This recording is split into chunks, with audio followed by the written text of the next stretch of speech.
Bonjour à tous, très heureux de vous retrouver sur Public Sénat pour une après-midi au cœur de l'actualité parlementaire. Et on va commencer par l'audition de Jean-Yves Le Drian sur le budget de son ministère de l'Europe et des Affaires étrangères pour l'année 2020.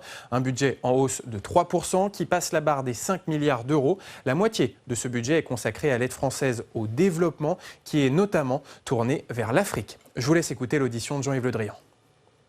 Le budget 2020 de mon ministère passe pour la première fois le seuil des 5 milliards d'euros. Il affiche une hausse de 138,5 millions d'euros, soit 3% par rapport à la loi de finances initiale de 2019. Et il se décompose en deux parties. Vous avez les 2 milliards 87 sur la mission extérieure de l'État, avec des moyens stabilisés en augmentation de 2 millions 3 et 2 milliards 14 d'euros sur le programme 209 sur l'aide publique au développement avec une augmentation de 136 millions d'euros. Je voudrais d'abord évoquer la réforme des réseaux de l'État à l'étranger que nous menons dans le cadre du programme Action publique 2022 pour améliorer l'efficacité de notre action. De quoi s'agit-il pour cette réforme du mode de gestion des réseaux de l'État à l'étranger? En réalité, cette réorganisation place le Quai d'Orsay au centre du jeu. La gestion des emplois de soutien et des crédits de fonctionnement de tous les réseaux internationaux de l'État est aujourd'hui unifiée sous la seule responsabilité du ministère des Affaires étrangères. Et cela a pour effet, premièrement, de mettre un terme à l'effet silo de la gestion des ressources humaines. Et très concrètement, nous mutualisons les chauffeurs, le secrétariat, etc. Et ça s'est traduit par le transfert sous le plafond d'emploi de mon ministère au 1er janvier 2019 de 387 emplois et de leur masse salariale. Nous unifions également la gestion des crédits de l'État à l'étranger et mon ministère est ainsi affectataire depuis cette année de l'ensemble du parc immobilier de l'État à l'étranger et gère également de manière unifiée les parcs de véhicules. Et nous avons à cet égard des frais de fonctionnement qui y affèrent et qui sont de 15 millions d'euros.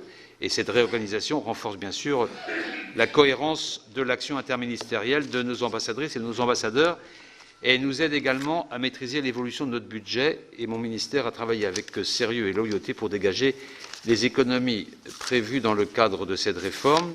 Ces économies concernent la masse salariale du budget du ministère. Le plafond d'emploi du ministère se trouvera ramené à 13 524 emplois l'an prochain, avec une économie de 15 millions d'euros sur la masse salariale. Je voudrais vous préciser ici, parce que l'année dernière, j'avais été interpellé sur l'éventualité d'une cible initiale à 10% de moins. Et en fait, après votre action à vous, les parlementaires, aussi ma détermination qui a joué un petit peu, nous avons pu réduire cette cible initiale qui n'est plus maintenant que de 5,5% de la masse salariale. Au total, les crédits de personnel totaliseront 977 millions d'euros en 2020, soit moins d'un cinquième du budget du ministère des Affaires étrangères, donc avec une hausse de 1,6%. Alors on peut évidemment être surpris du fait que le nombre d'emplois diminue et que néanmoins les crédits de personnel montent, même si l'augmentation est relativement faible. Ce phénomène n'est pas propre à mon ministère, puisque les emplois de l'État ont diminué de plus de 10% en 10 ans, alors que la masse salariale a augmenté de 10%. Donc sur la période 2008-2018, la masse salariale de mon ministère n'a pour sa part progressé que de 8,7%, en raison de diverses mesures catégorielles et en raison du GVT. Je voudrais vous préciser aussi que pour mon ministère, un autre élément doit être pris en compte. Les 3/4 des agents du ministère sont en poste à l'étranger et donc exposés aux effets d'une inflation mondiale qui est supérieure à l'inflation en France. Les chiffres sont éloquents. L'inflation mondiale atteint plus 48% entre 2008 et 2018, quand l'inflation française n'a été que de 15% à la même période. Et toujours entre 2008 et 2018, la dépréciation de l'euro a également gonflé notre masse salariale. Et il s'agit de facteurs exogènes sur lesquels nous n'avons pas beaucoup de prise, même si il y a deux éléments nouveaux par rapport au budget antérieur concernant ces sujets. Le premier élément nouveau, c'est que nous avons intégré l'inflation dans les chiffres de la masse salariale qui vous seront présentés, et ce qui nous évite de revenir dans une discussion postérieure. Nous avons donc intégré une provision qui reflète tout simplement les sommes que nous estimons nécessaires pour préserver le pouvoir d'achat des agents du ministère en intégrant l'inflation. J'aurais pu en repousser la constatation à la fin de l'année, mais il me semble de bonne gestion d'inscrire ces sommes que nous estimons à 15 millions d'euros dans le budget initial que je vous présente aujourd'hui. Et par ailleurs, comme le Premier ministre me l'a confirmé dans sa lettre plafond, le deuxième élément nouveau, c'est le fait que le risque d'une perte au change en gestion soit couvert en fin d'année par la mobilisation de notre réserve de précaution. C'est-à-dire que nous avons passé un accord avec le ministère des Comptes publics pour dire que s'il y a une perte au change, nous soyons couverts, tandis que si nous gagnons au change, nous remboursons. Et donc c'était une revendication que nous avions depuis très longtemps et qui a fini par aboutir cette année, et c'est quand même une bonne chose, c'est une bonne clarification. J'en viens maintenant au programme proprement dit. Le programme 105 consacré à l'action de la France en Europe et dans le monde est maintenu à 1,13 milliard. Le programme 151 consacré aux Français à l'étranger et aux affaires consulaires se maintient également avec 136 millions hors dépenses de personnel. Le programme 185 consacré à la diplomatie culturelle et d'influence augmente hors dépenses de personnel de 18 millions d'euros et atteint 643 millions d'euros. En résumé, si les moyens de notre réseau diplomatique et consulaire sont stabilisés, ceux de notre politique d'influence sont en hausse. Ainsi, les crédits de fonctionnement, les crédits des services centraux et des postes dans le programme 105 de 354 millions d'euros sont en légère hausse de 1,3%. La réforme des réseaux de l'État nous permet de dégager une économie de 3 millions sur les moyens de fonctionnement du réseau. Ces économies sont permises, entre autres, par des négociations de contrats de prestation de services désormais unifiés par nos ambassades, ce qui fait par exemple baisser le coût de nos factures de téléphone. Et ces économies viendront également de la rationalisation du parc automobile. Et par ailleurs, nous avons aussi intégré dans ce dispositif et dans ces crédits la compensation du différentiel d'inflation entre la France et le reste du monde au bénéfice du fonctionnement des postes à l'étranger. Cette mesure a été établie très rigoureusement sur la base des anticipations d'inflation du FMI. Il s'agit d'une mesure complémentaire aux avancées que j'ai décrites plus tôt sur la couverture des risques de change et sur aussi la volonté d'avoir un budget sincère et sécurisé dans ses moyens. Comme vous me l'aviez demandé l'année dernière, j'ai veillé à augmenter les moyens de l'entretien de notre patrimoine exceptionnel à l'étranger. Le budget immobilier passe de 72 à 80 millions d'euros, soit une augmentation de 9%. Cette mesure nous permettra d'agir face à la dégradation de nos biens immobiliers et aussi au ralentissement des cessions immobilières à l'étranger, qui réduit les moyens du ministère sur le compte d'affectation spéciale 723 de la direction de l'immobilier de l'État. Comme je m'y étais engagé, nous avons stoppé l'hémorragie de nos biens immobiliers à l'étranger, parce que je considère que ça constitue des outils de travail majeurs, dont le rôle en termes d'influence et d'attractivité est indéniable, et nous mettons, quand il y a un sujet, en balance non seulement, pas seulement le choix financier, mais aussi le choix d'influence que cela représente, et donc j'avais pris des engagements à cet égard, et je souhaite les tenir. Et comme je m'étais aussi engagé devant vous, le plan de sécurisation de nos ambassades et de nos lycées sera poursuivi en 2020. Je vous rappelle que 100 millions d'euros ont été rendus disponibles à cette fin en 2019 et 2020 sur des crédits non budgétaires, sur les crédits du programme 723. Et nous avons mobilisé des moyens croissants pour faire face aux menaces qui pèsent sur nos implantations. Et la sécurisation est en cours d'achèvement et sera achevée, je pense, en 2020-2021 au plus tard. Pour 2020, nous nous anticipons de vendre pour 30 millions de biens immobiliers à l'étranger, ce qui devrait nous permettre de poursuivre les investissements nécessaires par le biais du compte d'affectation spéciale 723. Ceci étant, ces mesures-là ne nous exonèrent pas d'une réflexion que nous devons avoir sur notre politique immobilière. Ça va aller jusqu'en 2021, 2022. Après, on sera obligé de penser autrement. Pour l'instant, ça va, mais à partir de 2021-2022, on ne pourra plus agir comme ça, parce que si on décide de ne plus vendre des emprises importantes et significatives, et même si nous aurons à ce moment-là fini la sécurisation, il faudra bien trouver les moyens de faire l'entretien et les opérations immobilières indispensables, et cela sans la vente de biens immobiliers. Donc une question se pose pour cet horizon 2021-2022. Si le Sénat a des suggestions à me faire, je suis preneur, mais c'est un sujet qui est très important. Hein. On a de la ressource, on va croire. Non, mais c'est un vrai sujet pour moi. C'est un sujet que j'ai trouvé en arrivant. On trouvait, la méthode était de vendre des bijoux de famille, pour parler clair. Ce n'est plus acceptable, donc je me suis opposé sur certaines ventes. Mais maintenant, il y avait en plus à doubler la sécurisation. Bon, c'est à peu près maintenant en cours, mais après-demain, il faudra trouver d'autres solutions. Les crédits de la diplomatie culturelle d'influence sont en hausse de 3%. Je fais observer que j'ai fait bloquer la baisse continue de ces crédits et je les fais remonter depuis ma prise de fonction. C'est une évolution inverse de celle qui était connue antérieurement. Pourquoi? Parce que dans un contexte de concurrence exacerbée au plan international, la diplomatie culturelle devient une diplomatie stratégique. Et donc, nous voulons continuer à la fois l'enseignement de la diffusion de notre langue, de notre vision de la culture et défendre nos industries culturelles et créatives. Je sais par ailleurs toute l'attention que vous portez chaque année aux moyens alloués à l'AEFE. Et comme vous avez pu le constater, ils sont augmentés de 24,6 millions d'euros.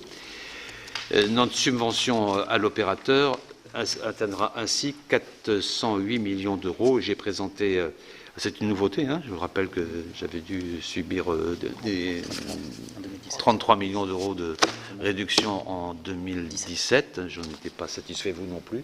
On revient à une situation nettement meilleure, dans le cadre aussi d'un plan de développement de l'enseignement français à l'étranger que j'ai présenté avec Jean-Michel Blanquer, et qui a pour objectif d'accueillir davantage d'élèves dans des conditions attractives, et donc d'élargir le cercle des partenaires, d'alléger les procédures d'homologation, même si elles resteront exigeantes.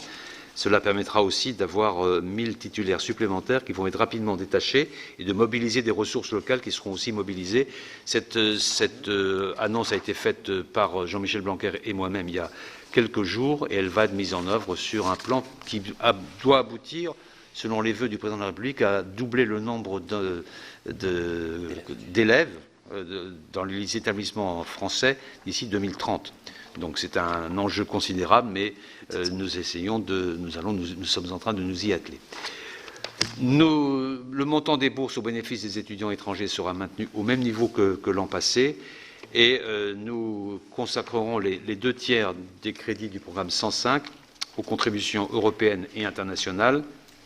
La réduction des coûts des opérations de maintien de la paix permettront, en fait, avec la fermeture des opérations des OMP sur Haïti et sur le Darfour, permettront de compenser la hausse de nos contributions aux organisations internationales, qu'elles soient européennes, au profit du Conseil de l'Europe, ou qu'elles soient d'influence. Je pense au soutien de nos compatriotes, jeunes experts associés dans les organisations internationales. Enfin, nos Français résidant ou de passage à l'étranger constituent aussi un vecteur d'influence et d'attractivité considérable. Nous poursuivrons ainsi la modernisation de notre action consulaire pour leur assurer un meilleur service public grâce à une dématérialisation accrue de leurs démarches administratives. Et donc nous avons 4 projets emblématiques dont je crois avoir déjà parlé ici, mais qui se mettent en œuvre, qui sont des projets très significatifs. D'abord le vote par Internet, ensuite France Visa, qui sera pleinement opérationnel fin 2021, troisièmement, le registre d'état civil électronique qui sera opérationnel fin 2022 et le centre de réponse téléphonique et de courriel unique. Ces 4 points-là vont, je pense, permettre, en particulier la numérisation des actes d'état civil, permettent à la fois des économies et un meilleur service. Ça permettra d'éviter aux Français d'effectuer parfois plusieurs centaines de kilomètres pour venir chercher tel acte d'état civil. Ces mesures concrètes sont en train de se mettre en place et c'est, je crois, très important. Je vous confirme que l'enveloppe des bourses scolaires sera préservée à hauteur de 105 millions d'euros et en cas de besoin supérieur, la soulte accumulée par l'AEFE, liée à la sous-consommation de ces lignes les années passées, permettra de couvrir les besoins. J'avais évoqué cette question l'année dernière déjà. Nous en avions beaucoup parlé et donc j'étais très attentif à ce que ça puisse être maintenu. Enfin, je saisis l'occasion de cette évocation de notre réseau consulaire pour rappeler que les agents de mon ministère rapportent au budget de l'État des recettes de 139 millions d'euros l'an passé pour les droits de visa, dont 3%, je vous le rappelle, sont utilisés pour financer à la fois le recrutement des vacataires dans les services de visa, mais aussi la promotion des destinations françaises à l'étranger via Atout France. J'en viens maintenant à la seconde mission budgétaire dont mon ministère est responsable, qui a trait à notre aide publique au développement. Je voudrais d'abord vous préciser un point que l'on a parfois tendance à mélanger en raison d'une confusion d'exposition. L'aide publique au développement correspond à l'agrégation de dépenses très diverses dont le recensement obéit à des standards précis de l'OCDE. Parmi ces dépenses figurent celles relatives aux réfugiés, celles relatives à la recherche dans le domaine du développement, d'autres programmes budgétaires ministériels, les flux financiers, les prêts de la France, des dépenses relevant d'autres entités publiques que l'État, par exemple la part française du financement français transitant par l'Union européenne, par la coopération décentralisée, par les agences de l'eau. C'est un paquet qui est contrôlé par l'OCDE et qui vous donne votre pourcentage d'aide au développement.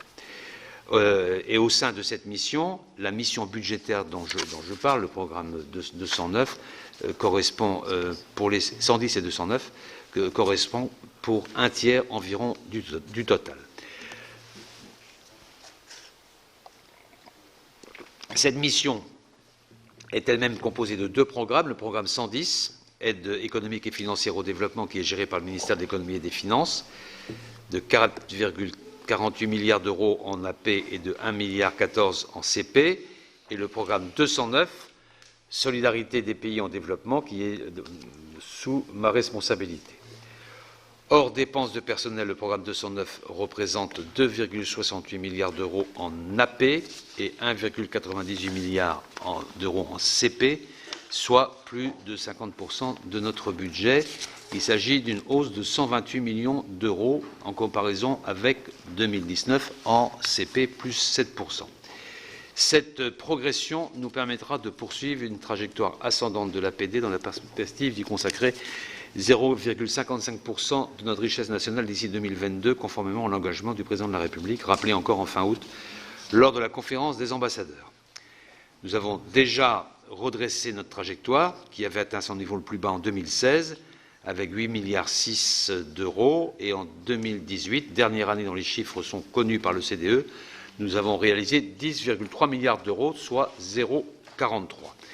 Et poursuivons cette année par les progressions indiquées dans la perspective d'atteindre les 0,55. Les priorités en 2020 seront celles fixées par le Comité interministériel de la coopération internationale du développement, qu'on appelle le CICID, avec des priorités que j'ai déjà évoquées ici, que sont climat, santé, éducation, traitement des fragilités et prévention des crises et égalité entre les femmes et les hommes.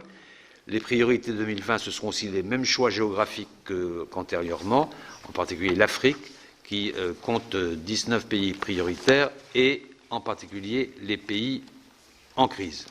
Mais surtout, comme je m'y étais engagé l'année dernière devant vous, nous procéderons en 2020 à un rééquilibrage des grands thèmes, des acteurs, des bénéficiaires et des instruments de notre APD pour rendre notre action de solidarité plus cohérente avec nos priorités politiques. D'une part, à travers un effort conséquent réalisé en faveur des organisations internationales et des ONG, et d'autre part, grâce au recours privilégié aux instruments directement disponibles par le réseau diplomatique, avec une augmentation de l'aide humanitaire et des FSPI qui sont à la main de nos ambassadeurs. Plus précisément, l'action que nous menons grâce au programme 209 repose sur une logique triple. Notre action bilatérale nous permet de projeter dans le monde nos priorités géographiques et sectorielles et de peser sur les décisions de nos partenaires. Et pour rétablir les leviers d'action directe de la France sur nos priorités géographiques et sectorielles, nous poursuivrons cette année la dynamique que j'avais déjà exposée l'an passé, qui consiste à renforcer la composante bilatérale de notre APD d'ici 2022. Nous maintenons l'objectif d'allouer les 2/3 de la hausse des autorisations d'engagement sur la mission APD à des objets bilatéraux et 1/3 à la coopération multilatérale sur les ressources supplémentaires. Il ne s'agit pas d'opposer les canaux multilatéraux aux bilatéraux, mais de tirer les conséquences d'abord d'un constat simple que j'ai fait en arrivant, c'était que l'essentiel allait au système multilatéral et qu'ensuite on n'avait plus la maîtrise nous-mêmes de notre propre action. Donc j'inverse cette logique. Déjà l'année dernière, on la poursuit en 2020. En 2020, nous avons aussi 3 aspects particuliers sur notre aide bilatérale que je voudrais souligner, qui font parfois un peu grincer, mais c'est comme ça. Premièrement, nous avons augmenté les moyens consacrés aux projets initiés par les ambassades directement, qu'on appelle les FSPI, qui vont atteindre 60 millions d'euros, soit plus 36 millions par rapport à la loi de finances initiale de 2019. Alors c'est très important parce que ça permet aux ambassadeurs d'engager tout de suite des fonds qui seront ensuite relayés par l'AFD. Et ça, c'est un point. C'est très demandeur. Je prends un exemple. À Madagascar, nous contribuons au renforcement de la formation professionnelle de 2 manières, parce que je prends cet exemple-là parce que c'est un exemple récent que j'ai eu à connaître, par la professionnalisation de l'offre de formation immédiate, du FSPI, et ensuite par la création de l'école d'ingénieurs utilisant l'alternance à Madagascar, AFD. Et donc on articule les deux, et ça fait un cheminement qui est beaucoup plus efficace et beaucoup plus rapide, parce que vous savez comme moi que lorsqu'on a un engagement de l'AFD, ça prend du temps, et une autorisation d'engagement, ça veut dire que la mise en œuvre, elle se fait 2 ans après, 3 ans après, etc. Donc, pour permettre d'accélérer cela, on met du FSPI et ensuite le programme initié par l'AFD. La deuxième priorité, c'est l'aide humanitaire, enfin, deuxième inflexion importante sur l'aide bilatérale. L'aide humanitaire va bénéficier d'un effort budgétaire de 100 millions d'euros supplémentaires, comme l'a souhaité le président de la République, et transitera par divers canaux qui ne sont pas uniquement bilatéraux ceux-là, mais que ce soit le fonds d'urgence alimentaire qui dépend du centre de crise, des contributions multilatérales, de l'aide européenne, de l'intervention européenne, de l'aide alimentaire programmée, mais il y a 100 millions d'euros pour l'aide humanitaire en plus par rapport, ça nous fait 155 de mémoire, non ? 155 millions d'euros sur le bilatéral humanitaire, sans compter l'humanitaire qu'on fera en multi. Et troisièmement, la priorité à l'aide bilatérale se traduit par une nouvelle augmentation, mais à un rythme moins soutenu des moyens alloués à l'AFD au titre de l'aide projet, qui reste notre ligne centrale de l'aide bilatérale. Plus d'1 milliard d'euros en autorisation d'engagement, soit un doublement par rapport à 2018, plus faible qu'en 2019, mais j'ai bien expliqué que l'essentiel c'était les CP. Je vous précise, je vous rappelle que le calcul de l'APD se fait en CP. Et donc 475 millions d'euros en crédit de paiement pour l'aide projet AFD en 2020, auxquels s'ajouteront les 186 millions d'euros de crédits extra-budgétaires imputés sur le Fonds de solidarité pour le développement, soit une hausse de 148 millions d'euros. J'aurai aussi une grande attention sur le fait que les subventions dons ANG soient en croissance. C'est un engagement que j'ai pris à l'égard des ONG publiquement, et je maintiens cet engagement, et ça dépassera pour la première fois le seuil de 100 millions d'euros. Et enfin, les crédits relatifs à la coopération décentralisée augmenteront de 24%, conformément aux engagements que j'avais pris aussi devant les élus. J'avais proposé le doublement d'ici 2022, je suis sur la ligne du doublement en 2022.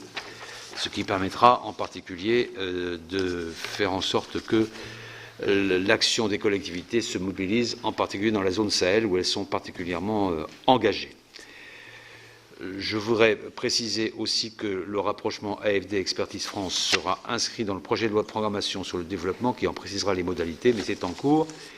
Et surtout, pour répondre à vos préoccupations de l'année dernière, préciser qu'il y a une volonté de ma part d'engager le pilotage de l'AFD de manière plus efficace que ce ne l'était aujourd'hui, jusqu'à présent. Vous l'avez souligné, Monsieur le Président, avec force l'année dernière. Oui. Donc, vous voyez, je vous écoute, mais d'autres parlementaires l'avaient fait, et c'est pour moi une priorité. Il est essentiel de nous assurer que nos actions servent nos priorités géographiques ou thématiques. Et cela passe par une chaîne de pilotage renouvelée depuis Paris jusqu'au terrain où la France met en œuvre cette politique. Ce qui fait que l'ambassadeur aura pleine responsabilité pour piloter l'équipe France sur les postes où ils sont, et que l'articulation doit se faire autour de l'ambassadeur.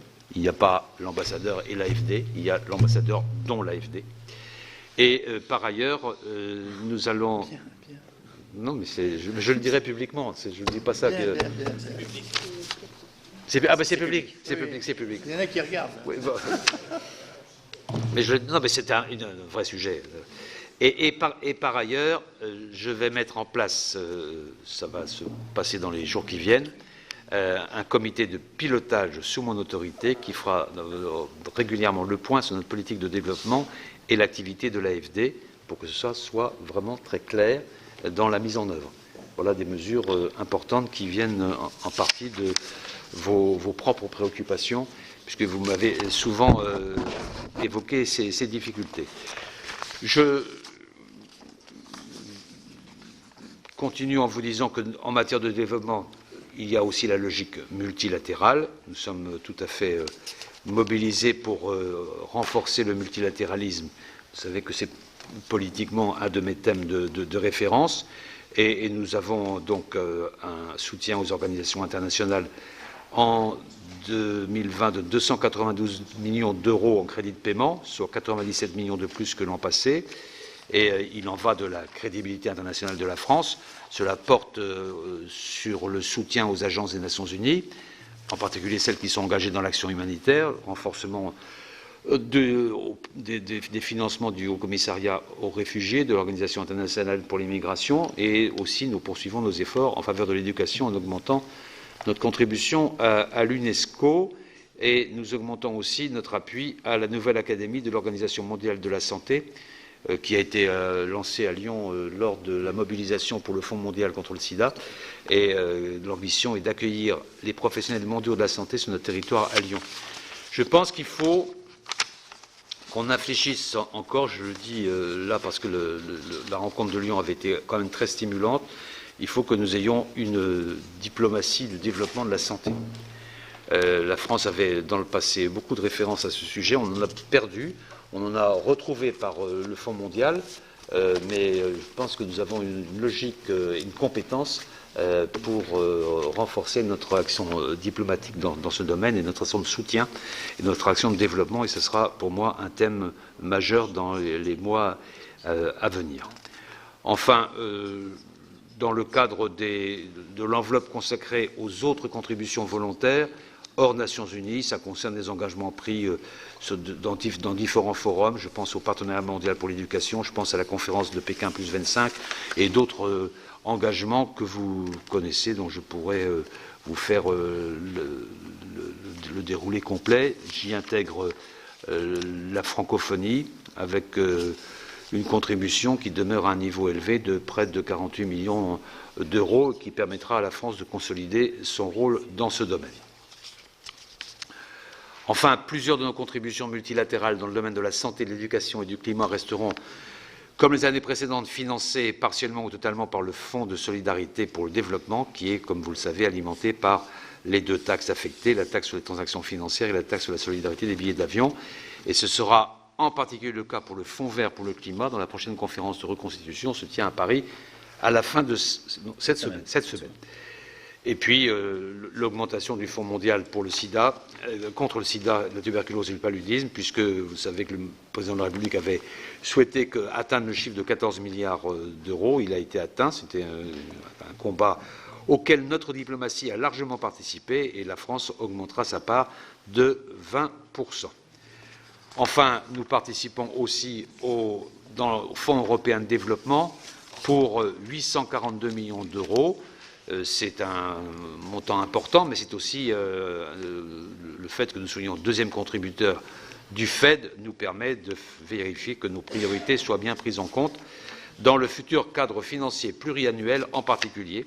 Et nous veillerons à ce que la priorité donnée à l'Afrique et dans les pays les moins avancés où la lutte contre le changement climatique soient bien les priorités qui seront prises en compte dans le futur CFP. C'est un combat qui commence dès à présent, même si les orientations nous paraissent aujourd'hui plutôt positives. Encore faut-il une grande vigilance pour faire en sorte qu'elles puissent se mettre en œuvre. Et si nous n'avions pas cette présence dans le FED, nous ne pourrions pas faire entendre notre voix.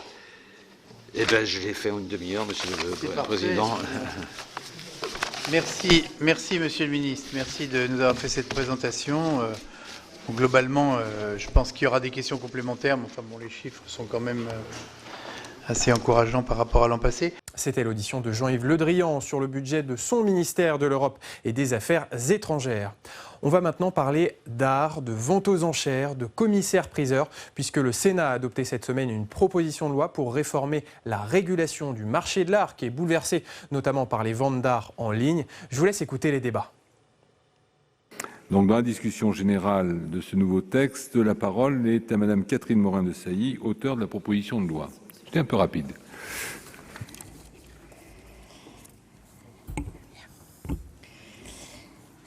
Monsieur le Président, Madame la garde des Sceaux, Monsieur le Président de la Commission des lois, Madame le rapporteur, mes très chers collègues. L'Angleterre a bâti Londres pour son propre usage, la France a bâti Paris pour le monde entier, écrivait le philosophe et essayiste américain Ralph Waldo Emerson dans son journal intime. Comment expliquer que la France, si longtemps la patrie de la création artistique, ne jouisse plus dans le domaine de l'art de la même attractivité qu'autrefois ? Jusqu'à la fin des années 50, notre pays occupait la première place sur le marché des ventes aux enchères. Mais le marché d'aujourd'hui n'est plus celui d'hier. Il s'est considérablement internationalisé avec l'explosion de la demande asiatique et la vente en ligne y tient une place de plus en plus importante.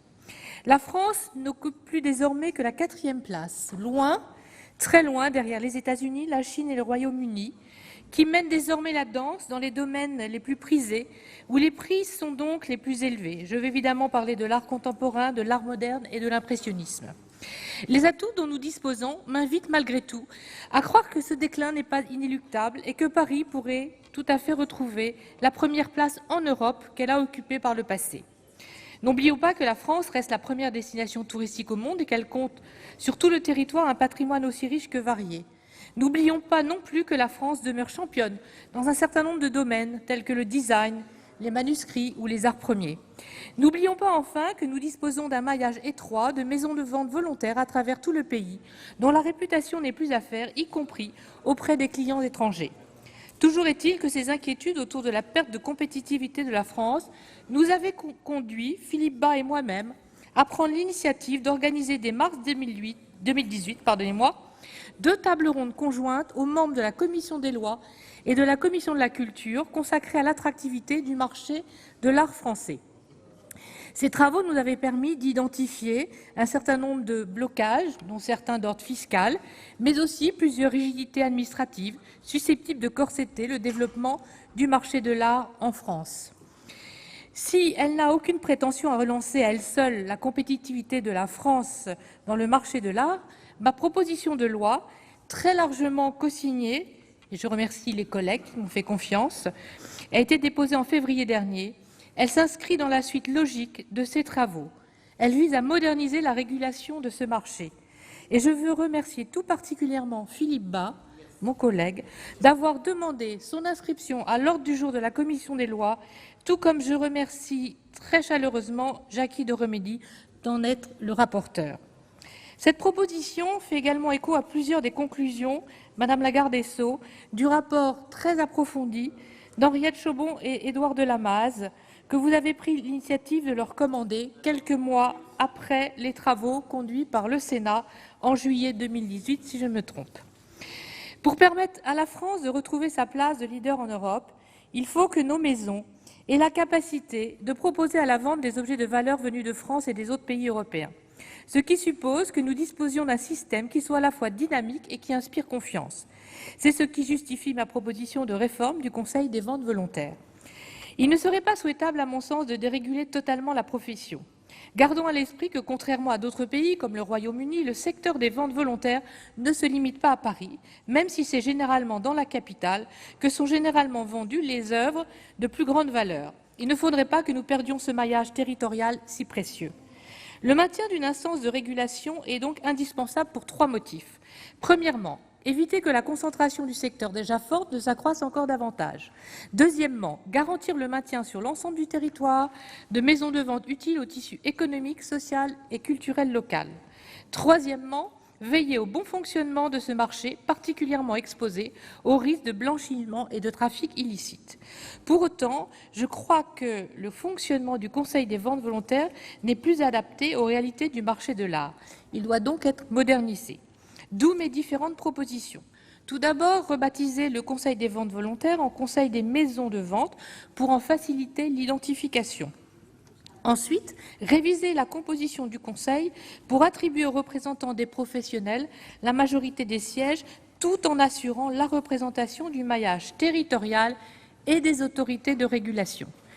Les professionnels ne se reconnaissent pas suffisamment dans la composition actuelle du Conseil des ventes volontaires.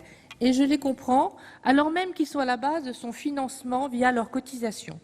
D'où l'importance d'avoir une majorité de professionnels qui permettront de tisser des liens plus étroits avec le terrain, mais également d'imprimer un esprit plus entrepreneurial dans le fonctionnement de cet organe. Au demeurant, j'insiste sur l'importance que tous les professionnels se sentent représentés au sein de cette nouvelle instance, quelle que soit la taille des structures ou leur implantation géographique. Ces évolutions qui permettront au Conseil d'être plus représentatif sont de nature, à mon sens, d'accroître l'écoute et le dialogue entre Madame la garde des Sceaux, les professionnels et le gouvernement. Ma proposition de loi prévoit également d'élargir le périmètre des missions du Conseil pour en faire un véritable outil de concertation entre le gouvernement et les professionnels des ventes volontaires.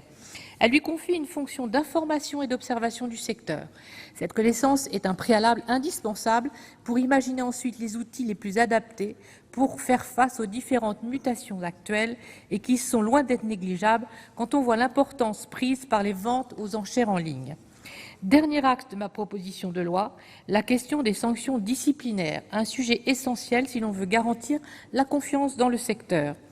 La directive Services n'autorise pas des professionnels à prendre des décisions individuelles à l'encontre d'autres professionnels, d'où la difficulté de confier cette mission au nouveau Conseil des maisons de vente dès lors que les représentants des professionnels détiendraient la majorité des sièges. Ce qui m'a conduit à proposer la création d'un organe disciplinaire indépendant au sein du Conseil des maisons de vente, composé de 3 membres, un membre du Conseil d'État, un conseiller à la Cour de cassation et une personnalité ayant cessé d'exercer depuis moins de 5 ans l'activité d'opérateur de vente volontaire pour éviter tout conflit d'intérêts. Je suis très attachée à cette proposition car j'estime d'une part qu'il serait contre-productif de confier cette mission aux juridictions de droit commun compte tenu de leur fort encombrement dans un secteur où il est de surcroît souvent nécessaire de statuer en urgence. D'autre part, que cette option permet de favoriser la médiation, ce qui paraît devoir être privilégié dans un secteur comme celui-ci. J'espère, Madame la garde des Sceaux, que l'examen de cette proposition de loi se poursuivra dans les quelques semaines à l'Assemblée nationale, tant nous sommes nombreux à partager le constat de la nécessité de légiférer en la matière et parce qu'il faut également répondre à une profession qui est depuis longtemps dans l'attente. Je ne doute pas qu'elle puisse servir de base de discussion et que nous parvenions à trouver des points de convergence au cours de la navette pour lui permettre de connaître le même destin qu'une autre proposition de loi sénatoriale votée ces dernières semaines à l'unanimité de nos 2 chambres. Je pense bien sûr à la proposition de loi que nous évoquions il y a quelques instants avec le ministre de la Culture, instaurant un droit voisin au profit des agences et éditeurs de presse. Je vous remercie de votre attention. Si la parole est maintenant à Madame Nicole Belloubet, garde des Sceaux, ministre de la Justice.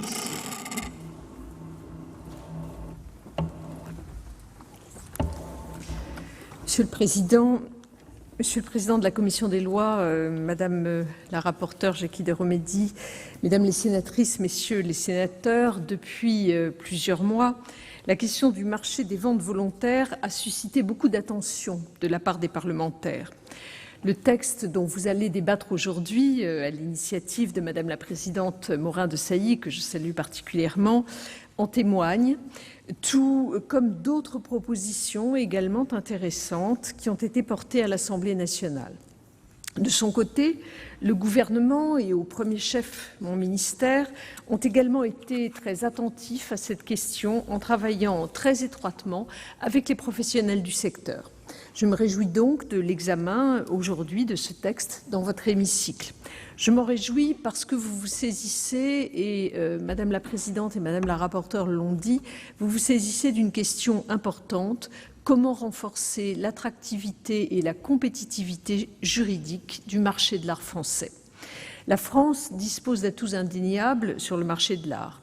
La richesse formidable et inégalée de son patrimoine, les compétences et la formation des professionnels, ainsi que l'ancrage territorial des sociétés de vente volontaire. En dépit de ces atouts, les professionnels, comme les représentants des instances de régulation et de contrôle, déplorent pourtant un certain déclin de la place de la France en cette matière. Il est donc apparu nécessaire, pour préserver l'attractivité économique de la profession, de réfléchir à son adaptation aux importants défis auxquels elle doit faire face. Ces défis sont au moins au nombre de 3, l'internationalisation, la concentration du marché et la numérisation. Votre Assemblée, dès le mois de mars 2017, s'est saisie de cette problématique lors de plusieurs auditions qui ont été menées par vos commissions des lois et de la culture, précisément sur l'attractivité et la compétitivité juridique du marché de l'art français. J'ai moi-même perçu l'urgence et l'inquiétude des professionnels en raison de l'arrivée sur le marché d'autres acteurs et d'une concurrence internationale croissante, mais aussi en raison des conséquences de la réforme des commissaires de justice. C'est dans ces contextes, comme vous l'avez rappelé, Madame la rapporteure, Madame la Présidente, que j'ai confié à Henriette Chaubon et Édouard de Lamaze en juillet 2018 une mission sur l'avenir de la profession d'opérateur de vente volontaire. Le texte que vous présentez aujourd'hui rejoint en partie les propositions du rapport qu'ils m'ont remis en décembre 2018. Comme je le soulignais d'emblée, ces propositions ont également suscité l'attention des élus du Palais Bourbon. Ainsi, le député Sylvain Maillard et le groupe La République En Marche, avec notamment le député Jean-Michel Miss, ont déposé une proposition de loi sur ce sujet, avec plusieurs échanges avec la chancellerie tout au long du printemps. Vos deux propositions de loi traduisent un consensus auquel je m'associe autour de l'indispensable réforme de la réglementation de la profession pour faire face aux défis auxquels elle est aujourd'hui confrontée. À l'évidence, la proposition que vous allez examiner s'inscrit dans le sillage du mouvement de libéralisation des ventes aux enchères publiques qui a connu deux réformes de grande ampleur, l'une en 2000 et l'autre en 2011. Ces deux grandes réformes ont façonné l'exercice de cette activité séculaire pour s'adapter à une nouvelle donne. La loi du 10 juillet 2000 que vous avez évoquée a mis fin au monopole des commissaires-priseurs. Elle a établi une distinction entre, d'une part, les ventes judiciaires prescrites par la loi ou par une décision de justice qui relève de la compétence des officiers publics ministériels, et d'autre part, les ventes volontaires. Pour assurer ces ventes volontaires, ont été créées des sociétés de ventes volontaires soumises à l'agrément et au contrôle disciplinaire du Conseil des ventes volontaires. La loi du 20 juillet 2011, pour sa part, a tiré les conséquences de l'adoption d'une directive européenne, celle du 12 décembre 2006, relative aux services dans le marché intérieur, c'est la directive services. Ce faisant, cette loi a apporté des innovations importantes qui se sont traduites par un assouplissement dans le fonctionnement des structures professionnelles, par une extension du champ d'activité des opérateurs et par une diversification de leurs modes d'intervention. Mais parallèlement à ces évolutions juridiques, le marché de l'art, je le disais tout à l'heure, a fortement muté sous l'influence d'une internationalisation de plus en plus grande et d'un développement des ventes non régulées en ligne. Ces bouleversements ne sont pas sans conséquences sur la double exigence et de protection des usagers, acheteurs comme vendeurs, et de compétitivité du secteur. Ainsi que l'écrivent Henriette Chaubon et Édouard de Lamaze, et je les cite, « En termes économiques, la libéralisation totale du marché et sa dérégulation placerait les professionnels des ventes volontaires, selon le phénomène de ciseaux, dans une situation de concurrence intenable avec d'un côté les futurs commissaires de justice et de l'autre les maisons anglo-saxonnes. » Les rapporteurs en ont donc conclu qu'au sein d'un marché libéralisé, le maintien d'une instance de régulation propre à assurer son bon fonctionnement, à vérifier sa transparence et le respect des garanties qu'il doit offrir, à protéger les vendeurs et les acheteurs et à veiller aux bonnes conditions d'exercice de l'activité par ces professionnels, cet organe de régulation était indispensable. Un consensus, donc, se dégage aujourd'hui sur la nécessité pour le secteur des ventes volontaires de parvenir à relever 3 défis principaux: accroître l'attractivité et la compétitivité des maisons françaises sur le marché mondial, préserver la sécurité et par là même la pérennisation des ventes volontaires aux enchères publiques, favoriser enfin l'accompagnement des professionnels et la protection des consommateurs. L'une des lignes de force du rapport Chaubon de Lamaze repose sur l'idée qu'il ne faut pas voir dans la réglementation actuelle un frein à l'activité des ventes volontaires. Je souscris pleinement à cette idée qui traduit d'une certaine manière les exigences que vous portez vous-même dans la présente proposition de loi. Au contraire, cette réglementation est un gage de sécurité, de transparence, d'objectivité dans la valeur du bien et la détermination des prix. Elle concourt également, et j'ai été très attentive au fait que vous releviez ce point-là, elle concourt également à la préservation du maillage territorial, et c'est un point auquel je suis également pleinement attachée, ainsi d'ailleurs qu'à l'idée d'image d'excellence de la France en la matière.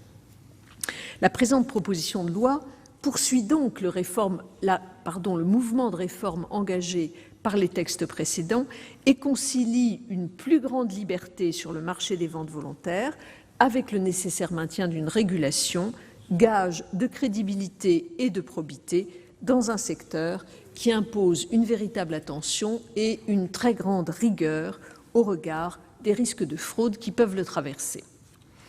La libéralisation de la profession de commissaire-priseur en 2000 a conduit à la création du Conseil des ventes volontaires, devenu, en application de la loi du 20 juillet 2011 de libéralisation des ventes volontaires de meubles aux enchères publiques, l'autorité de régulation de ce secteur.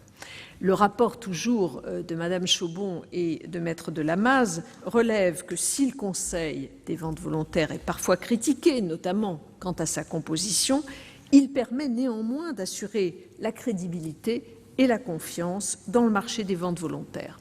Le principe d'une régulation est donc, je le redis, indispensable pour éviter que la concentration des ventes, concentration qui est déjà forte, ne s'accroisse davantage et pour garantir le maillage territorial des maisons de vente qui constitue un atout économique, social et culturel tout à fait considérable. Le consensus qui se dégage aujourd'hui sur la nécessité de moderniser le Conseil des ventes volontaires est réel parce que ce Conseil ne correspond plus, vous l'avez dit Madame la Présidente, Madame la rapporteure, ne correspond plus aux réalités du marché. Le texte que vous allez examiner vise donc à moderniser la composition du Conseil des ventes volontaires, ses missions, son financement et le volet disciplinaire de la profession. Quant à la composition, le texte prévoit que le Conseil des maisons de vente, ainsi nouvellement dénommé, soit composé d'une majorité de 6 professionnels élus et de 5 personnalités qualifiées, nommées respectivement par le garde des Sceaux, le ministre chargé de la Culture et le ministre chargé du Commerce. Cette composition répond à la volonté des professionnels d'une présence accrue au sein de l'organe de régulation, tout en assurant la représentation du maillage territorial. Je suis favorable à ces orientations qui me semblent traduire les besoins et les attentes de la profession. Afin toutefois de préserver l'équilibre entre le caractère professionnel du Conseil et sa fonction de régulation, je vous proposerai un amendement visant à ce que le président du Conseil soit désigné par le garde des Sceaux parmi les personnalités qualifiées et non parmi les professionnels. En effet, associée à une présence majoritaire de professionnels, la nomination du président parmi ces professionnels rapprocherait, selon moi, cette autorité de régulation d'un ordre professionnel, ce qui n'est pas l'objectif de cette réforme et ne m'apparaît pas souhaitable au regard de l'équilibre recherché. Afin d'assurer l'ancrage dans les territoires, je vous proposerai également, au nom du gouvernement, un amendement traduisant dans la loi la diversité territoriale des opérateurs de vente volontaire parmi les professionnels élus au sein du Conseil des maisons de vente. Votre proposition de loi conserve par ailleurs, en les redéfinissant, les missions actuelles du Conseil des ventes, que sont notamment l'identification des bonnes pratiques et l'élaboration d'un recueil d'obligations déontologiques, l'observation de l'économie des enchères, l'organisation de la formation professionnelle. Mais votre proposition complète ces missions par des missions nouvelles. Je les cite: information des professionnels et du public sur la réglementation applicable, soutien et promotion de l'activité des ventes volontaires, prévention et conciliation des différends entre professionnels, examen des réclamations dirigées contre les opérateurs. S'agissant du volet disciplinaire, la proposition de loi, s'inspirant des propositions du rapport Chaubon de Lamaze, institue un collège, une commission d'instruction et une commission des sanctions. Je note que la proposition de loi déposée à l'Assemblée nationale par M. Maillard propose, quant à elle, le transfert de la discipline aux juridictions judiciaires, ce qui, au regard du faible nombre de contentieux actuellement traités, est peut-être une option plus simple. La navette parlementaire permettra d'avoir un débat sur cette question primordiale pour la crédibilité du secteur des ventes volontaires. Je souhaite ici, avant de terminer, rendre un hommage au travail effectué par Madame la Présidente Morin-Desailly et par Madame la Rapporteure de Romédy. Je ne doute pas qu'un travail fructueux d'enrichissement de cette proposition sera mené dans le cadre de la navette parlementaire que j'évoquais et contribuera à renforcer l'attractivité de la profession au service de la tradition française d'excellence en matière de vente volontaire. Je voudrais simplement, pour conclure, préciser que, au-delà des évolutions structurelles qui sont proposées dans le texte que nous allons étudier maintenant, le rapport Chaubon de Lamaze, qui n'ignore pas que le marché des ventes volontaires présente un certain nombre de caractéristiques qui sont autant de fragilités, propose un certain nombre de mesures pour identifier les marges possibles de progression. Un certain nombre de ces mesures relèvent du domaine législatif, d'autres du domaine réglementaire. Pour ma part, et à vos côtés, je mettrai tout en œuvre pour que l'ensemble de ces dispositions viennent redonner souffle et assure une longue vie aux maisons de vente volontaire et aux commissaires-priseurs. Je vous remercie. Nous passons donc à la discussion du texte de la Commission.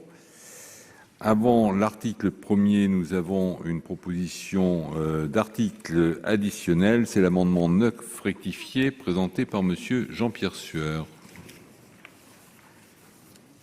Monsieur le Président, j'ai présenté cet amendement lors de mon intervention dans le débat général, d'une part sous la forme qu'il avait ce matin lors de sa présentation en commission et sous la forme rectifiée que je présente pour les raisons que j'ai exposées. Merci. Madame la rapporteure, l'avis de la commission? Favorable. Madame la ministre? Sagesse. Sagesse. Donc, pas d'explication de vote. Donc, je mets cet amendement aux voix avec un avis favorable de la commission et un avis de sagesse du gouvernement. Qui est pour? Qui est contre? Abstention. Donc, l'amendement est adopté. Nous passons à l'article 1 avec l'amendement 10 rectifié. Monsieur Jean-Pierre Sueur également. D'accord. C'est un amendement de conséquence, Monsieur le Président. Merci. Donc, avis favorable de la commission, Madame la rapporteure, Madame la ministre aussi. Donc, je mets aux voix qui est pour, avec deux avis, un favorable et l'autre de sagesse, qui est contre, abstention. Donc, l'amendement est adopté. J'ai ensuite en discussion commune deux amendements et un sous-amendement. Alors, l'amendement numéro 2 du gouvernement, Madame la ministre. Merci, Monsieur le Président. Mesdames les sénatrices, Messieurs les sénateurs, l'amendement que je vous propose précise que parmi les professionnels élus, 3 devront exercer en Île-de-France et 3 hors Île-de-France. Il vise à traduire, ainsi que je l'ai expliqué dans mon discours tout à l'heure, il vise à traduire la diversité territoriale des opérateurs de vente volontaire parmi les opérateurs qui seront élus au sein du Conseil des maisons de vente. En 2017, 59% des adjudications sont concentrées en Île-de-France et la forte concentration des ventes représente aussi finalement une fragilité pour le marché français qui est exposé aux stratégies des sociétés multinationales. Et donc, je pense que le maillage territorial des sociétés de vente volontaire, c'est une richesse, je le précisais également. Il est important que la composition de l'instance de régulation reflète cette richesse territoriale. Merci. Madame la rapporteure, le sous-amendement de la commission. La commission des lois avait choisi, comme le prévoyait la proposition de loi initiale, de laisser au pouvoir réglementaire le soin de définir les modalités d'élection des représentants de la profession au sein du Conseil des maisons de vente, de manière à assurer la représentation de la diversité des opérateurs en termes de taille, de structure et d'implantation géographique. Le gouvernement nous propose en lieu et place de ce renvoi au décret d'inscrire dans la loi que les professionnels élus au Conseil devront exercer pour la moitié d'entre eux en Île-de-France et pour l'autre moitié sur le reste du territoire français. Je constate que d'après les statistiques rendues publiques par le Conseil des maisons de vente, environ un tiers des opérateurs de vente volontaire sont établis en Île-de-France. Mais l'Île-de-France concentre 61% du montant total des adjudications, cette part étant en augmentation. Dès lors, la répartition par moitié proposée par le gouvernement me paraît équitable. Je m'interroge cependant sur l'opportunité de fixer cette répartition dans la loi, ce qui est un facteur de rigidité. Il faudra légiférer à nouveau si l'évolution du marché impose un jour de modifier cet équilibre.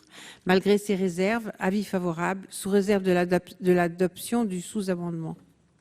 Merci. Dans la discussion commune, l'amendement numéro 6 rectifié, Madame Françoise Laborde. Merci, Monsieur le Président, Madame la garde des Sceaux, Madame la rapporteure, mes chers collègues. Cet amendement visait, dans le même esprit que l'amendement 2 déposé par le gouvernement, à diversifier la provenance géographique des représentants d'opérateurs des ventes volontaires au sein du Conseil. Nous nous rallions à la rédaction du gouvernement en attirant donc toujours l'attention sur la diversité géographique et notre intention étant satisfaite, je retire mon amendement. Je vous remercie. Donc, je vais mettre aux voix le sous-amendement de la commission. Pardon, Madame la ministre, l'avis sur le sous-amendement. L'avis sur le sous-amendement est favorable. L'avis est favorable. Très bien. Donc, je mets aux voix le sous-amendement de la commission avec un avis favorable du gouvernement. Qui est pour? Qui est contre? Donc, il est adopté. Et maintenant, je mets aux voix l'amendement du gouvernement ainsi sous-amendé. Avec un avis favorable cette fois-ci de la commission, donc qui est pour, contre, abstention, donc cet amendement est ainsi adopté. L'amendement numéro 5 rectifié, Madame Françoise Laborde. Merci, Monsieur le Président, Madame la garde des Sceaux, Madame la rapporteure, mes chers collègues. La présente proposition de loi modifie considérablement la composition du Conseil afin d'y renforcer la présence des professionnels du secteur, dont le nombre passe à 6 au lieu de 3. Nous sommes vigilants à ce que ce Conseil ne devienne pas pour autant une instance ordinale, et c'est pourquoi nous serions favorables à ce que certains postes de membres soient explicitement réservés à d'autres professions. Compte tenu des constats dressés en 2016 par le député Stéphane Travert, notamment l'intérêt trop tardif des maisons de vente pour l'art contemporain, aujourd'hui dominant sur le marché international, nous avons réfléchi à des moyens de sensibiliser les opérateurs de vente volontaires aux courants artistiques émergents. Permettre aux représentants des OVV de rencontrer un représentant des écoles d'art françaises et des galeries pourrait être un moyen indirect de satisfaire ce deuxième objectif.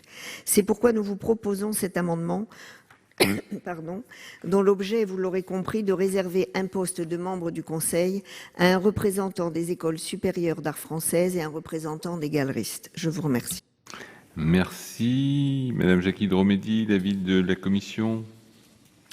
Cet amendement a pour objet d'élargir la composition du collège du Conseil des maisons de vente à un représentant de l'Association nationale des écoles supérieures d'art, un représentant des galeries d'art. Je n'y suis pas favorable pour plusieurs raisons. Tout d'abord, le Conseil des maisons de vente est une autorité de régulation d'une activité professionnelle. Il n'y a pas de raison d'y faire siéger ès-qualité des représentants du monde académique ou d'une autre profession, celle des galéristes. Bien sûr, des échanges doivent avoir lieu entre ces différents secteurs, mais l'enceinte appropriée pour ces échanges n'est pas une autorité de régulation. Ensuite, l'amendement aboutirait à déséquilibrer la composition du collège du Conseil des maisons de vente, puisque les représentants de la profession y redeviendraient minoritaires. Enfin, l'Association nationale des écoles supérieures d'art n'a aujourd'hui aucun fondement légal ou réglementaire et il ne me paraît pas opportun de consacrer son existence dans la loi. Avis défavorable. Merci. Madame la Ministre, l'avis du Gouvernement. Monsieur le Président, Madame la Sénatrice, je partage l'avis de Madame la rapporteure. J'ajoute que l'on pourrait imaginer, si l'on souhaitait une compétence de cette nature-là, l'inclure dans les personnalités qualifiées qui pourraient siéger. Mais je ne pense pas qu'il soit pertinent de la désigner ès-qualité. Avis défavorable. Merci. L'amendement est retiré ? Oui, je retire puisque j'ai une réponse sur les experts et sur la régulation. Je retire cet amendement. Merci. Donc l'amendement est retiré. L'amendement suivant, c'est l'amendement numéro 1 du gouvernement, Madame la Ministre. Monsieur le Président, Mesdames les sénatrices, Messieurs les sénateurs, c'est un amendement qui vise à modifier le mode de désignation du président du Conseil des maisons de vente. L'amendement prévoit que ce dernier est nommé par le garde des Sceaux, ministre de la Justice, parmi les personnalités qualifiées et non parmi l'ensemble des membres du nouveau Conseil des maisons de vente, comme le prévoit la proposition de loi. J'ai expliqué les raisons pour lesquelles je vous proposais cette modification dans mon propos introductif. Il me semble que si la présence accrue des professionnels au sein du Conseil des maisons de vente répond à une demande légitime et ancienne des professionnels, il est toutefois nécessaire de préserver un équilibre entre le caractère professionnel du Conseil et sa fonction de régulation.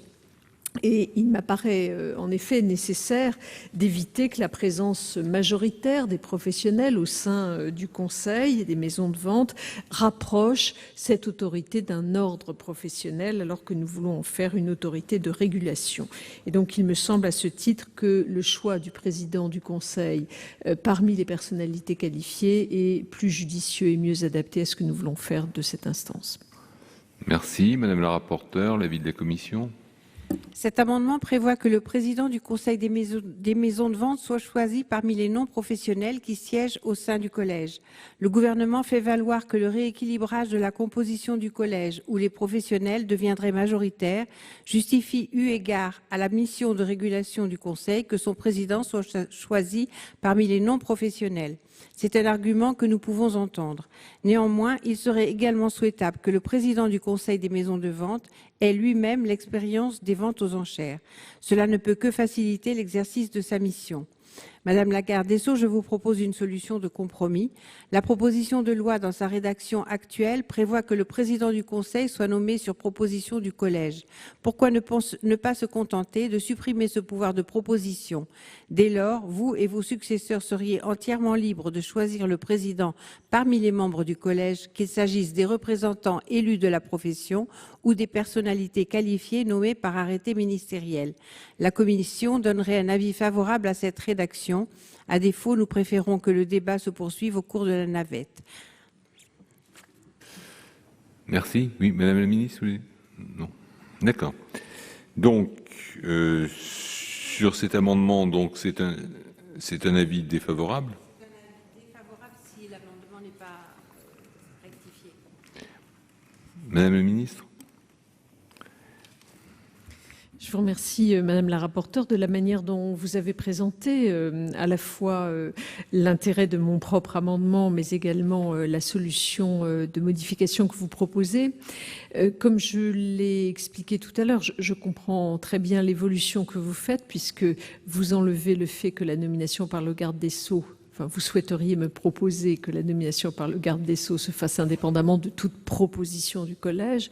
Donc je considère effectivement que c'est un point important, mais toutefois vous maintenez l'intérêt que le président puisse avoir une expérience, notamment des ventes volontaires.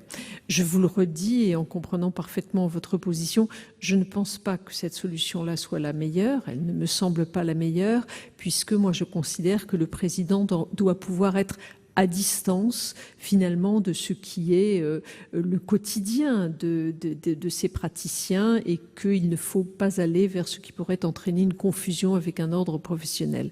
Pour cette raison, je préfère m'en tenir à l'écriture que je vous proposais, et donc je ne souhaite pas aller dans le sens de la modification que vous suggérez. Merci. Donc c'est un avis défavorable de la Commission. Monsieur Jean-Pierre Sueur, explication de vote. Merci, Monsieur le Président. Notre groupe sera contre cet amendement, Madame la garde des Sceaux, en dépit des efforts accomplis par Madame le rapporteur et que je salue.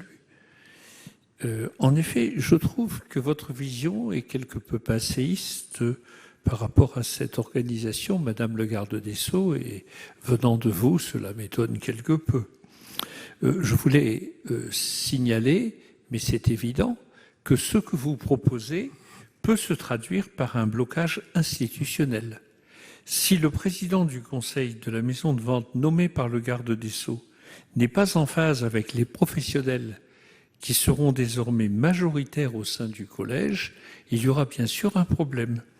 Et il nous apparaît que mieux vaut rester dans un souci démocratique à la rédaction actuelle, à savoir que le président du Conseil des maisons de vente est nommé par le garde des Sceaux sur proposition des membres du collège qui pourront voter pour désigner en leur sein un président. Merci. Madame Catherine Morin-Desailly, explication de vote.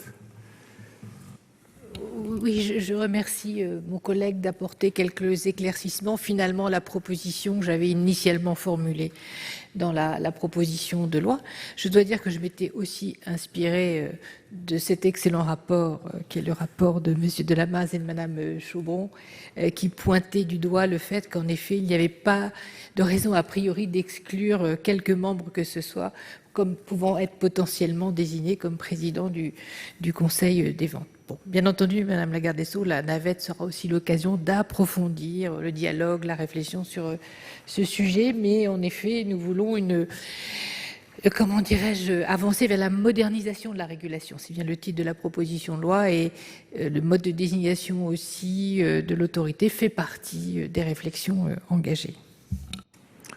Merci. Donc, je vais mettre aux voix cet amendement du gouvernement avec un avis défavorable de la Commission. Qui est pour? Qui est contre? Abstention. Donc, il n'est pas adopté. L'amendement suivant, le 7 rectifié, Madame Françoise Laborde. Merci, Monsieur le Président, Madame la garde des Sceaux, Madame la rapporteure, mes chers collègues. Vous le savez, la question de la nomination des membres des instances de régulation est un sujet de préoccupation du groupe RDSE, comme je l'ai déjà dit, depuis le rapport d'information de Jacques Mézard consacré aux autorités administratives indépendantes. En effet, bien que l'on ait tendance à minimiser la portée de ces nominations, elles sont d'importance. D'abord parce qu'elles traduisent l'influence parfois démesurée de certains corps au sein de nos institutions, au point de se réserver telle ou telle position clé au sein de l'État, sans possibilité de contrôle pour les autorités politiques. Ensuite, parce que cette influence s'exerce au détriment d'autres corps qui seraient également compétents pour exercer ces fonctions. En quelque sorte, les fonctions réservées à certains corps amenuisent les perspectives des autres et altèrent donc le principe de carrière et de valorisation du mérite républicain tout au long de cette carrière. Enfin, parce que la mainmise d'un corps sur ses fonctions de régulation renforce les risques de conflit d'intérêts lorsque ce même corps se voit également ouvrir d'importantes perspectives professionnels dans le secteur qu'il est appelé à réguler. Pour toutes ces raisons déjà exprimées, nous sommes favorables à une révision des conditions de nomination au sein de la commission des sanctions.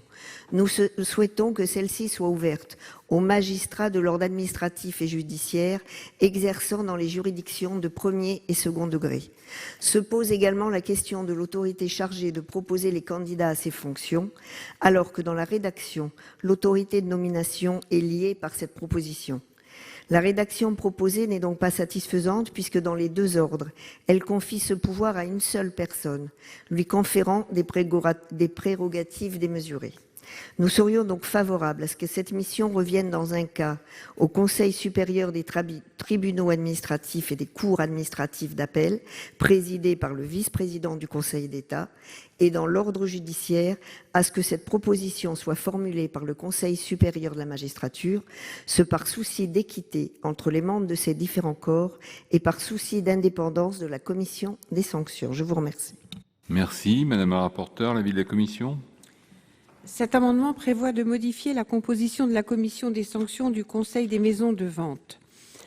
L'amendement a pour objet, d'un côté, d'élargir le vivier à l'ensemble des magistrats administratifs ou judiciaires afin, je cite, de réduire la pratique des emplois réservés aux grands corps. D'un autre côté, de réduire le vivier en le limitant aux magistrats ayant exercé depuis plus de 10 ans et en supprimant la faculté de nommer des magistrats honoraires. Je comprends l'intention d'élargir les perspectives de carrière des magistrats administratifs ou judiciaires qui n'ont pas le bonheur de servir au Conseil d'État ou à la Cour de cassation. Je comprends moins celle d'exclure par principe les magistrats honoraires. Dans sa rédaction initiale, l'amendement posait en outre des difficultés juridiques.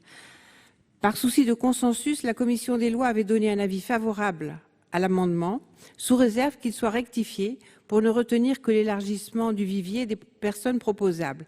Je constate que la rectification opérée ne répond pas à cette demande. C'est donc un avis défavorable. Merci. Madame la ministre, l'avis du gouvernement ? Merci, Monsieur le Président. Madame la sénatrice Laborde, je conçois votre volonté et l'intérêt qu'il peut y avoir, évidemment, à élargir le vivier des personnes qui pourraient être membres du Conseil des maisons de vente. Toutefois, je pense, comme vient de le souligner Madame la sénatrice de Romédy, qu'il y a une difficulté de nature constitutionnelle, puisqu'au fond, vous ajoutez aux compétences du CSM, notamment, et donc ça ne peut pas se faire par un simple texte de loi, mais qu'il faudrait une loi constitutionnelle ou bien une loi organique à tout le moins. Donc je crois que nous sommes là face à une vraie difficulté. Pour ces raisons, je sollicite le retrait de votre amendement. À défaut, j'émettrai un avis défavorable. Merci. Madame Laborde, vous maintenez l'amendement ? Je vais le retirer après une petite explication, puisque en effet, la commission des lois m'avait donné quelques conseils ce matin, mais j'avais envie quand même qu'on en débatte à ma façon, si je peux me permettre, et c'est pour ça que je n'ai mis qu'une modification, parce que quelquefois les membres honoraires sont un peu aussi dans l'ancien temps, et c'est pas péjoratif dans ma bouche, donc je voulais du recul, donc 10 ans au moins, mais pas spécialement un membre honoraire qui n'exerce plus. C'est pour ça que j'ai voulu présenter cet amendement à ma façon. Mais maintenant, je le retire, puisque de toute façon, il aura un vote négatif. Merci. L'amendement suivant, l'amendement numéro 15, Madame Jackie de Romédy pour la commission. C'est un amendement de précision. Par cohérence avec l'adoption des amendements numéros 9 et 10 de M. Sueur, je rectifie le dernier alinéa de cet amendement afin de substituer au mot « un opérateur de vente volontaire de meubles aux enchères publiques » les mots « une personne mentionnée au 1 ou 2 de l'article L. 321-4 ». Merci. Madame la ministre. Avis favorable, Monsieur le Président. Avis favorable. Donc, je mets aux voix cet amendement de la Commission avec un avis favorable du Gouvernement. Qui est pour? Qui est contre? Abstention. Donc, il est adopté. Le 16, Madame de Romédy. Coordination. Même chose. Favorable. Favorable. Donc, même vote. Hein, c'est une conséquence de l'amendement de Monsieur Sueur. Le 17, Madame Jackie Dromédy. Cet amendement vise à compléter les dispositions transitoires en vue de la création du Conseil des maisons de vente. L'avis du Gouvernement, Madame la Ministre. Favorable. Favorable. Je peux le mettre aux voix. Donc, amendement de la Commission avec un avis favorable du Gouvernement. Qui est pour? Qui est contre? Abstention. Donc, il est adopté. Je mets maintenant aux voix l'article 1er. Qui est pour l'article 1er? Contre, abstention, il est adopté. Article additionnel après l'article 1er, amendement 11 rectifié bis, Monsieur Jean-Pierre Sueur.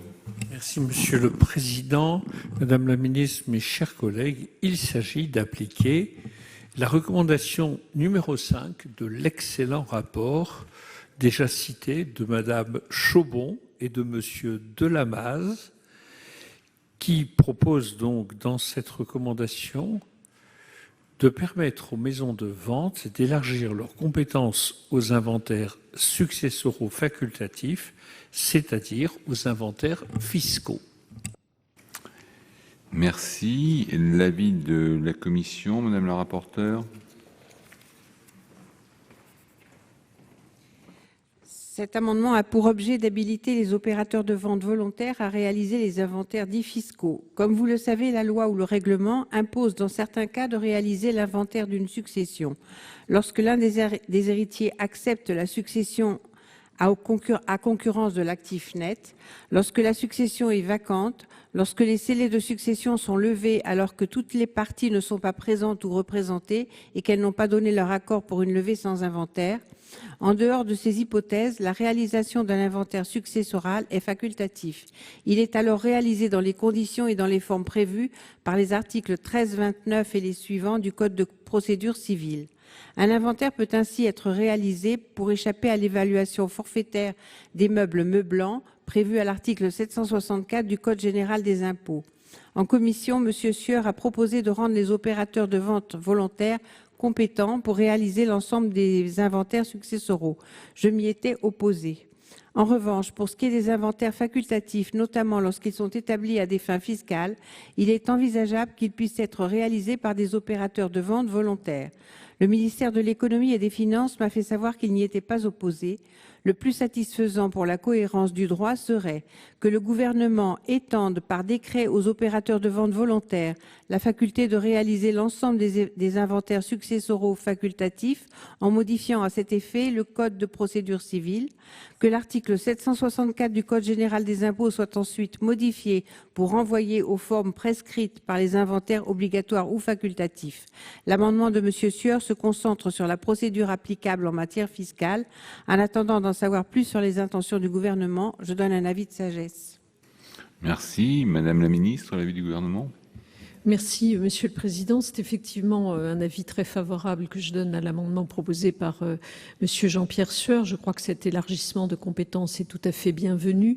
Et pour répondre à Madame la rapporteure de Roménie, il y aura effectivement des dispositions réglementaires qui devront être prises par la suite pour compléter la disposition législative que vous adopterez, je l'espère. Et tout cela est évidemment déjà prévu par la Direction des affaires civiles et du Sceau.